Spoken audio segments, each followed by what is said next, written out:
할렐루야. 하나님께서 우리를 사랑하십니다. 우리에게 가장 좋은 것을 주기 원하십니다. 오늘도 생명의 말씀을 통해서 여러분의 속사람이 강건하게 되기를 원합니다. 오늘도 하나님의 말씀으로 말미암아 승리하는 하루, 주께 영광이 되는 하루가 되기를 축복합니다. 오늘은 2014년 4월 22일 화요일입니다. 오늘 우리에게 주신 말씀은 갈라디아서 3장 10절부터 18절, 율법 위에 있는 하나님의 언약. 계속해서 우리 갈라디아서 말씀 묵상하고 있습니다. 율법과 믿음, 이 두 가지의 내용을 가지고 사도 바울이 계속 우리에게 복음의 메시지를 들려주고 있습니다. 먼저 이 뒤쪽에 있는 말씀을 먼저 읽겠습니다. 내가 이것을 말하노니 하나님께서 미리 정하신 언약을 430년 후에 생긴 율법이 폐기하지 못하고 그 약속을 헛되게 하지 못하리라. 아브라함과 모세의 간격이라고 할까요? 430년. 아브라함에게 약속하신 것, 믿으면 의롭게 여기겠다. 이렇게 말씀하신 그 약속과 430년 후에 모세를 통해 주신 율법, 이 두 가지는 서로 모순일까요? 그렇지 않을 것입니다. 동일한 하나님이 주신 말씀이요, 약속입니다. 그러면 왜 하나님은 아브라함에게 이렇게 믿음으로 의롭게 된 약속을 하신 다음에 모세를 통해 율법을 주셨을까요? 그것은 인간의 죄악성 때문입니다. 우리 로마서를 통해서 계속 확인한 것처럼 율법의 역할은 우리가 얼마나 죄악되어 있다는 사실을, 죄악되어 있는가를 확인해주는, 죄를 죄로 분명하게 되새겨주는 그 역할이 율법이라는 것입니다. 그래서 율법을 다 지키면 물론 의롭게 됩니다. 구원받을 수 있습니다. 근데 문제는 율법을 다 지킬 수 없다는 것입니다. 율법을 지킬 수 있는 유일한 분은 완전 하나님이시면서 완전 인간이신 예수님밖에 없습니다. 근데 그분이 율법을 다 지킬 수 있음에도 불구하고 인간의 모든 죄를 짊어지고 십자가에서 우리를 대신해서 죽으셨죠. 이 말은 뭐냐면 하나님의 약속 안에 약속을 예수님을 통해서 성취했다는 것을 의미하면서 동시에 율법을 완성시켰다는 것을 의미합니다. 또한 율법의 조항들에 위배되는 것이 하나도 없도록 하셨다는 거예요. 그럼 우리는 어떻게 합니까? 그 예수님을 믿는 것입니다. 그래서 사도 바울은 이것을 말씀해주고 있는 것입니다. 예수님 믿으면 의롭게 여기겠다. 그 말씀을 계속 성경을 통해서 우리에게 들려주고 있고, 이것이 곧 복음입니다. 기쁜 소식이에요. 오늘 말씀 보십시오. 무릇 율법 행위에 속한 자들은 저주 아래 있나니 기록된 바 누구든지 율법체에 기록된 대로 모든 일을 항상 행하지 아니하는 자는 저주 아래 있는 자라 하였습니다.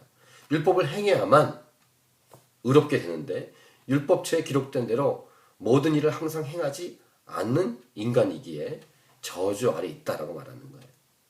또 하나님 앞에서 아무도 율법으로 말미암아 의롭게 되지 못할 것이 분명하니, 이렇게 말씀하고 있습니다. 율법으로 말미암아 의롭게 되지 못할 것이 분명하다. 이는 의인은 믿음으로 살리라 하였습니다. 아멘. 이 말씀을 굳게 믿으십시오. 율법은 믿음에서 난 것이 아니니 율법을 행하는 자는 그 가운데서 살리라 하였느니라. 근데 그 율법을 행할 수 없다는 거죠. 그리스도께서 우리를 위하여 저주를 받은 바 되사 율법의 저주에서 우리를 속량하셨으니 기록된 바 나무에 달린 자마다 저주 아래 있는 자라 하였습니다.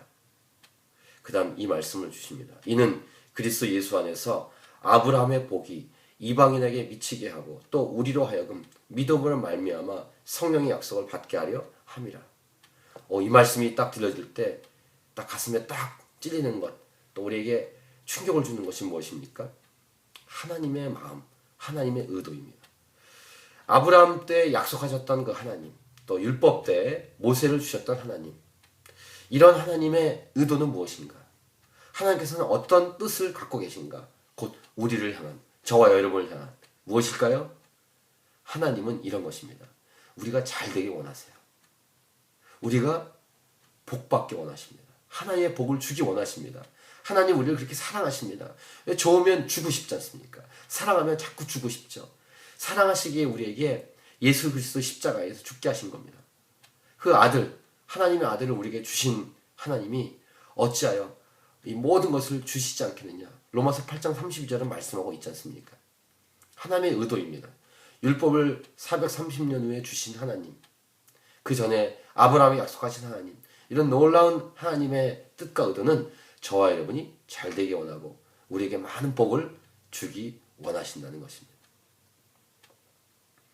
약속에 대한 얘기를 이렇게 하십니다. 형제들아, 내가 사람의 예대로 말하노니 사람의 언약이라도 정한 후에는 아무도 폐하거나 더하거나 하지 못하니라. 하물며 인간의 약속도 이렇게 소중한데 하물며 하나님이 하신 약속은 얼마나 소중하겠습니까? 이 약속들은 아브라함과 그 자손에게 말씀하신 것인데 여럿을 가리켜 그 자손들이라 하지 아니하시고 오직 한 사람을 가리켜 네 자손이라 하였으니 곧 그리스도라. 예수님에 대한 계획을 갖고 계시고 우리에게 복을 주고 우리가 잘되기 원해서 하나님은 이런 놀라운 약속과 또 율법까지 허락하신 것입니다. 그래서 우리가 그리스도 안에서 하나님의 모든 것들을 다 받게 하기 위해서, 다시 반복해서 서두 읽었던 말씀을 읽겠습니다. 내가 이것을 말하노니 하나님께서 미리 정하신 언약을 430년 후에 생긴 율법이 폐기하지 못하고 그 약속들을 헛되게 하지 못하리라. 무슨 말입니까? 하나님의 약속과 율법은 서로 모순되지 않는다는 것입니다. 율법과 예수 그리스도가 모순됩니까? 그렇지 않습니다. 예수님은 율법을 폐기한 게 아니라 율법을 세우러 오셨습니다. 율법을 완성시켰다는 것입니다. 오직 예수 그리스도 안에서 우리가 예수님을 떠나면 아무것도 아닙니다. 저주받습니다. 예수님 안에 있어야만 축복받습니다. 예수님은 축복의 열쇠이시고 그 길 되십니다. 길이요 진리요 생명이십니다. 만일 그 유업이 율법에서 난 것이면 약속에서 난 것이 아니니라. 그러나 하나님이 약속으로 말미암아 아브라함에게 주신 것이라. 그래서 그리스도 예수 안에서 우리는 오늘 말씀 13절에 있는 것처럼 그리스도 예수 안에서 아브라함의 복이 우리에게 오도록 하나님은 하셨다는 것입니다. 아멘. 이 예수님을 굳게 믿고 오늘도 승리하십시오. 예수님 말씀대로 살아가십시오. 그러면 오늘도 일평생 우리는 승리하게 되는 것입니다. 하나님의 복을 받고 누리게 되는 것입니다. 할렐루야. 예수 그리스도가 우리의 인생의 키워 열쇠요 행복의 지름길입니다. 유일한 길이십니다.